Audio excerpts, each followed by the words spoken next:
اور جو اپنی امانتوں اور اپنے عہد و پیمان کا پاس کرتے ہیں اور جو اپنی گواہیوں پر قائم رہتے ہیں اور جو اپنی نماز کی پابندی کرتے ہیں، یہی لوگ جنتوں میں عزت و اکرام سے ہوں گے۔ تو اے نبی، ان کافروں کو کیا ہوا ہے کہ تمہاری طرف دوڑے چلے آتے ہیں، دائیں اور بائیں سے گروہ گروہ ہو کر جمع ہوتے جاتے ہیں؟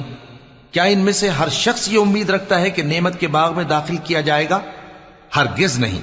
ہم نے ان کو اس چیز سے پیدا کیا ہے جسے یہ جانتے ہیں، پس مشرقوں اور مغربوں کے مالک کی قسم کہ ہم طاقت رکھتے ہیں، یعنی اس بات پر کہ ان سے بہتر لوگ بدل لائیں، اور ہم عاجز نہیں ہیں۔ تو اے پیغمبر، ان کو باطل میں پڑے رہنے اور کھیل لینے دو، یہاں تک کہ جس دن کا ان سے وعدہ کیا جاتا ہے وہ ان کے سامنے آ موجود ہو۔ اس دن یہ قبروں سے نکل کر اس طرح دوڑیں گے جیسے کسی مقابلے کے نشان کی طرف دوڑے جا رہی ہوں۔ ان کی